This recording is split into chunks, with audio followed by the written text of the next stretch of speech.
Sa sentro ng Zambales, matatagpuan ang bayan ng Cabangan. Isa itong coastal town na nasa pagitan ng 2 sa 5 pangunahing ilog ng Mount Pinatubo. At dahil ang buong probinsya ng Zambales ay nakakanlungan ng mahabang hanay ng kabundukan sa kanluran, ang lahat ng bayan nito kabilang ang Cabangan ay nabiyayaan ng malaking bahagi ng kabundukan.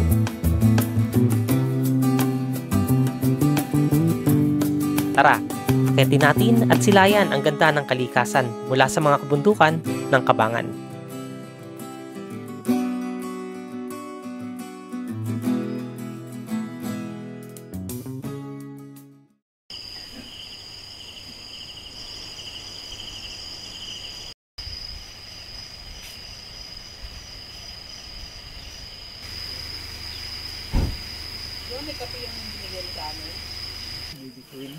Lagpas 4:00 ng madaling araw na magsimula kami sa aming akyat. At nasa 1 kilometro pa lang ang aming nalalakad ay kinakailangan na naming tumawid ng ilog.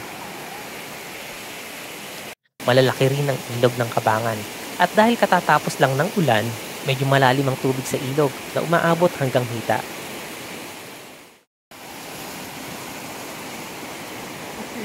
Ang lalim ng tubig.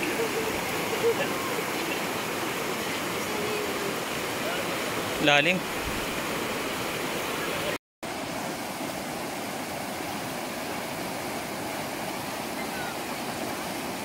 Okay, so nasa second river crossing na kami. Sobrang lakas ng agos dito. So yan, inaalalayan ng guide namin yung mga kasama namin na tumatawid dito sa ilog.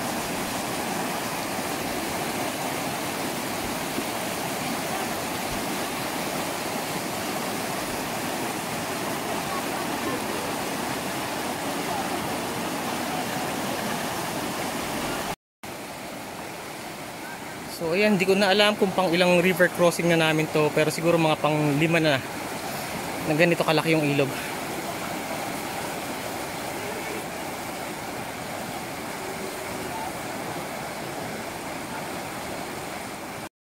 Hindi ko na rin nabilang kung ilang beses kaming tumawid sa ilog. Madilim ang paligid, malakas ang agos, mahirap tumawid. Para tuloy akong tinatangay ng agos sa nakaraan. Naaalala ko dito ang mga akyat ko sa Mount Sikapu at Kasimulaw, 8 taon na ang nakakaraan, panahon ng kasabikan ko sa pag-akyat ng bundok. At dahil sa tagal ko na rin sa pamumundok, hindi ko na rin maiwasan ay kumpara ang mga bundok na aking naaakyat. Sa maraming bundok na aking naakyat, itong mga bundok sa Cabangan ang isa sa maraming river crossing.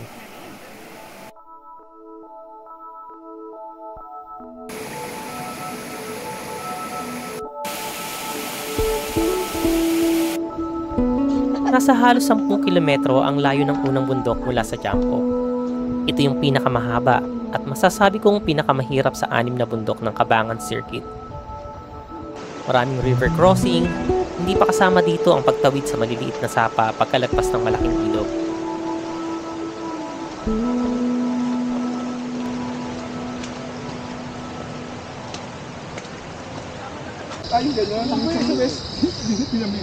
Itong trail papunta sa Mount Tabulhig ay nasa loob din ng isang rancho. Kaya may mga bako dito para sa mga alagang baka.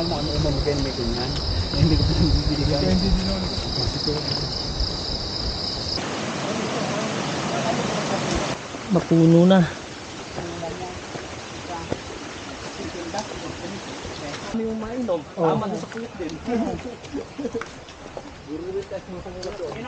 Malaking parte din ng trail ay nakakanlungan ng mga puno at ilang beses pa ulit kami tumawid sa mga sapa.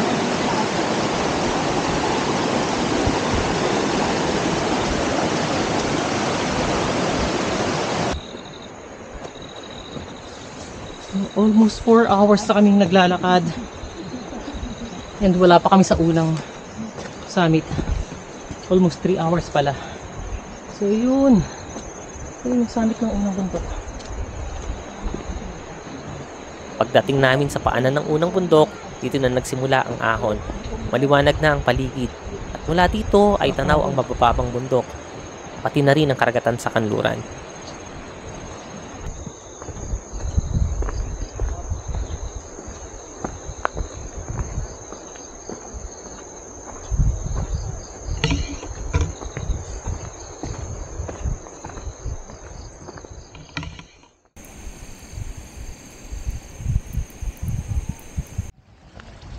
Inakala ko na pagkaakyat sa bundok na nasa harapan namin kanina ay malapit na ang summit. Pero parang bumalik ulit kami sa medyo patag. Mahaba na rin itong nalalakad namin, mapuno ang paligid, at sa puntong ito ay hindi ko na alam kung gaano pa kalayo ang unang bundok o kung may tatawirin pang mga sapa.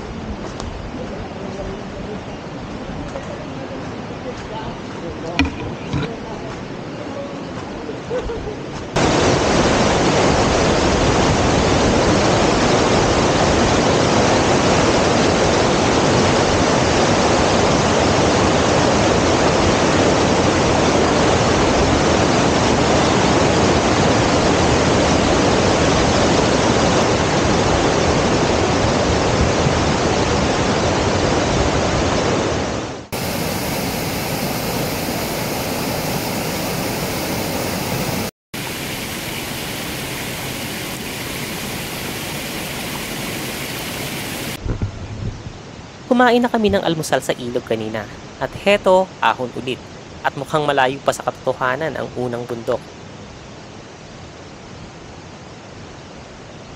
Sabi kanina ni Tido, ang aming coordinator, mayroon daw Aita community dito sa itaas. At mula sa community ay malapit na ang summit ng unang bundok, ang Mount Tabulhik, at mayroon din daw ditong malapit na water source.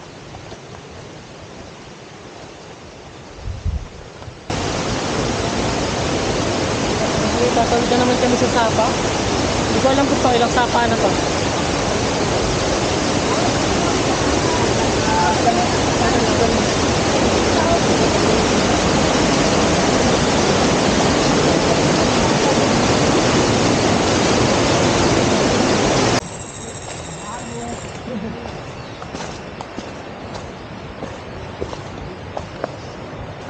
(8:20) at wala pa kami sa unang summit.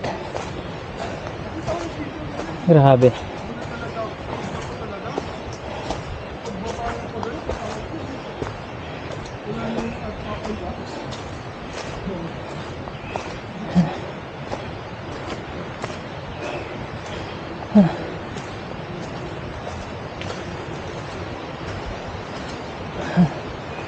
Nakakapagod.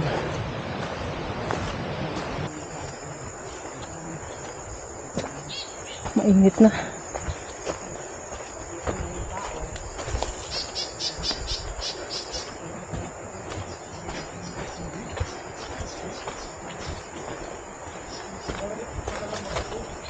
Bakit ang daming puno ng kabalyero dito? Itinanim ba yan? Ito? O kusang tumubo? Tinanim sir? Ah, tinanim to.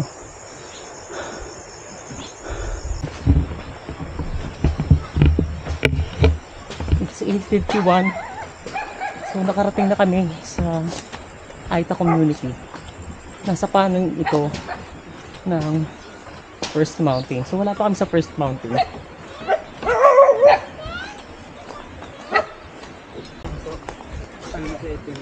Native lang.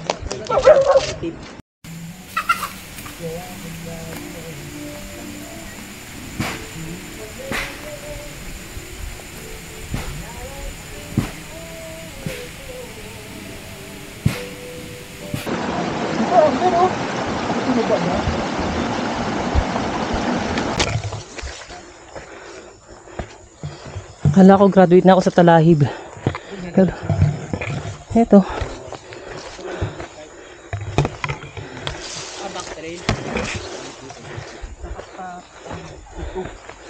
Kami ito. Back trail pala ibig sabihin. Kaya pang ano? Wala ka bang alunggot tayo? Wala ka long sleeves? Wala rin. Meron ako dito, gusto mo? Marami doon at mainit na. Meron ako dito. That's okay. Oh, pero mo. Kulang pa, wait lang. Tayo natin sila.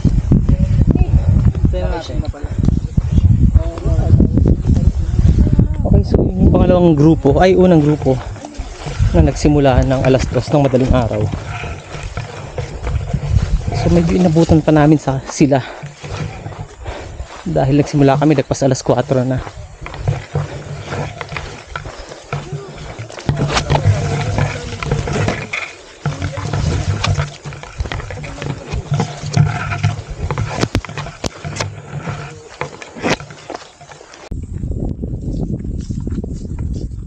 Lapit na kami sa summit. Na siya.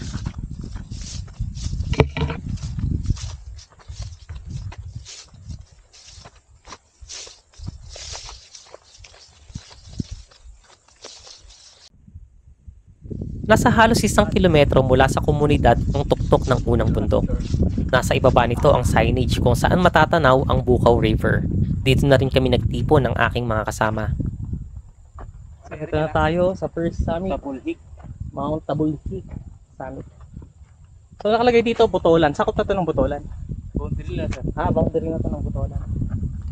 So Butolan pa to, ano ko kuya? Opo, sir. Ito, sir. Anong bundok po itong malaki na to? Yun, nakapag-summit din. Mount Tabulhik. Ito, anong bundok po to? Summit. Saka yun? Botolan. Iba na yung ano dyan. Kaya sir, may ano rin. Pero anong bundok po itong malaki na to? Ganda. Ganda. Tablado, sir. Tablado. Yan, entablado. Oo, sir.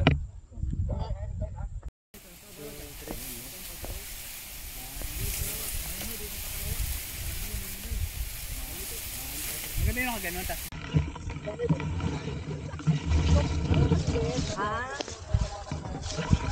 Okay, pupunta na kami ngayon sa second summit. So lagpas siya dito sa kabilang side nitong bundok na to. Lagpas pa siya doon. Asang talahin dito. So ito na yung junction. Dito kami nanggaling kanina. Ito yung pasamit ng unang bundok. Then ito yung papunta sa second summit.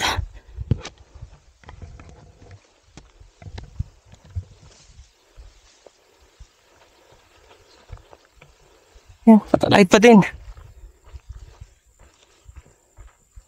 Hindi kalayuan ang distansya ng una at ikalawang bundok, pero natatabunan ng matataas na damo at talahib ang trail.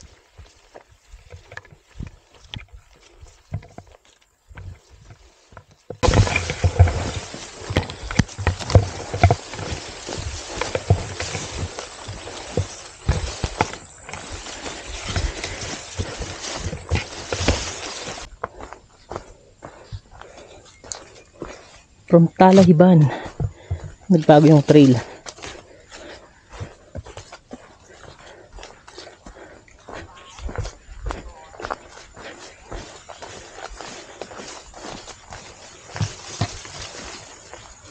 Pero ito talay pa din.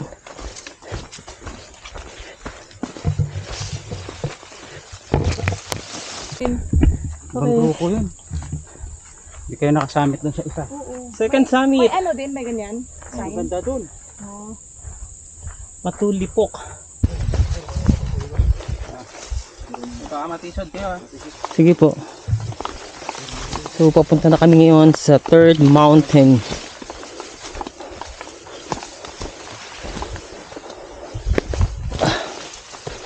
Grabe. Tataas ng damo.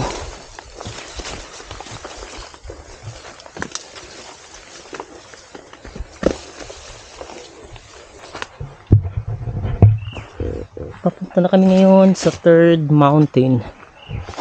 So kakatapos lang namin mag-lunch sa water source.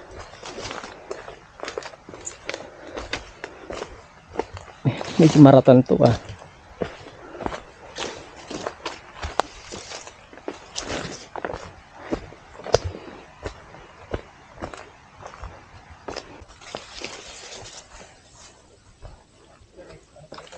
So ayun, balik kami sa open trail. Alas 12 pa naman, sobrang init.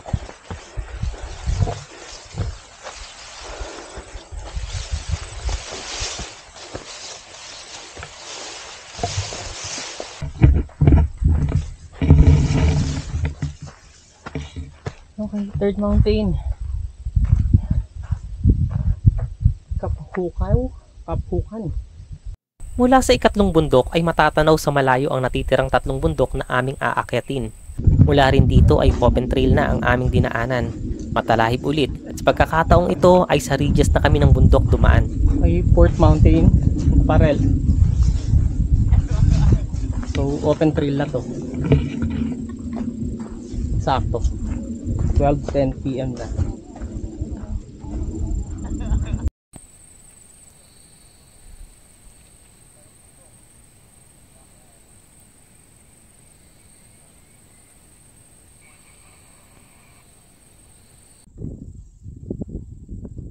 Ganda ng reach. So medyo malayo pa ang Naparel. Kung may kubo sa itaas.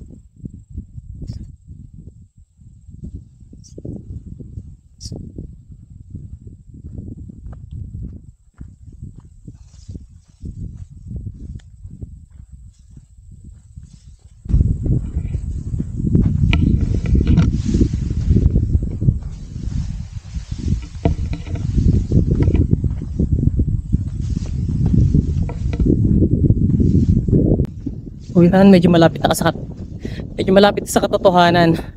Akala ko kanina itong may kubo na to, ito yung summit. Nung pala, nandun sa likod, yung summit ng Naparel. Nakatago kasi itong nasa likod. Malayo rin ang distansya ng ika-4 na bundok. Nasa halos 2 oras din kaming naglakad. Mula sa ibaba ay nakala ko na may kubo sa itaas ng summit ng Mount Naparel. Pero mula dito ay mga ilang pung metro pa ang layo ng totoong tuktok ng bundok.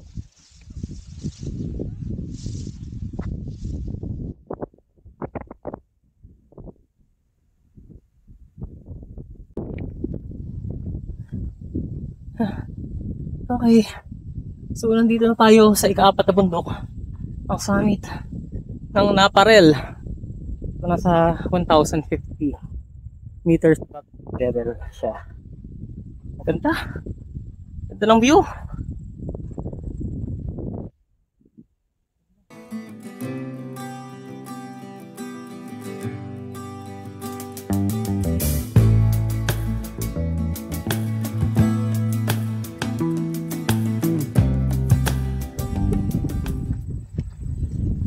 Medyo malayo pa ang Fifth Mountain. So, bumababa na yung mga kasama ko. Mula sa ika-4 na bundok ay hindi na namin nahintay ang aming mga kasama na nasa huling grupo. Bumababa na ang ulap sa mga bundok, kaya nagpasya kami na mauna na papunta sa 2 huling bundok. Sa trail ulit namin inabutan ang kabilang grupo.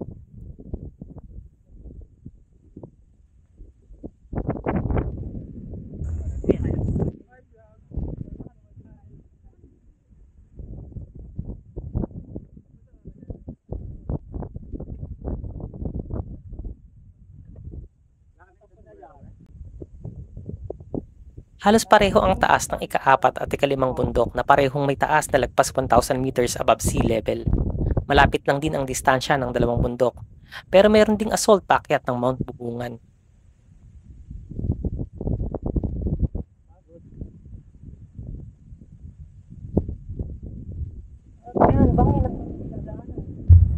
Bangin.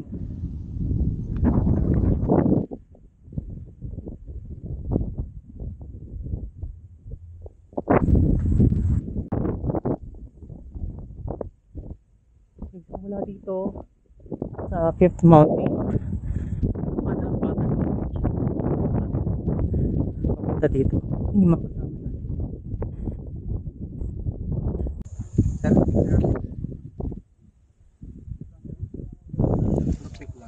Kaya hindi ka. Sige mo sa kanila. Huwag na tayo.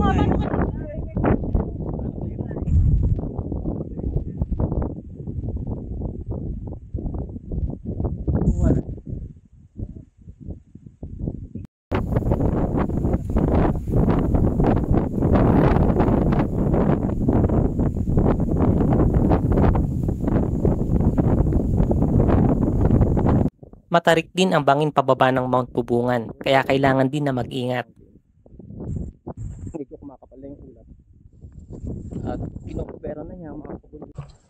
At dahil mas mababa ang ika-6 na bundok, halos pababa na lang na lakad.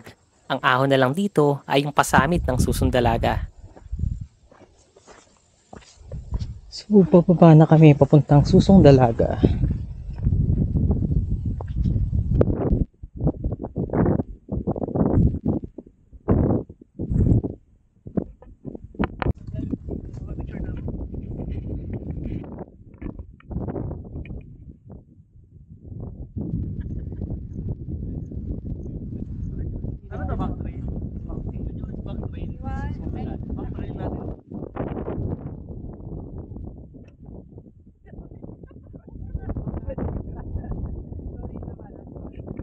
Mula sa ika-6 na bundok ay pababa at patag na lang. Sumabay na rin kami sa unang grupo para hindi kami gabihin sa trail.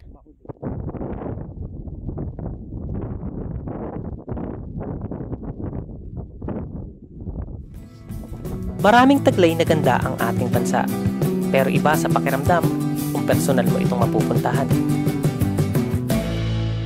Hanggang sa susunod na akyat, ako po si Mond.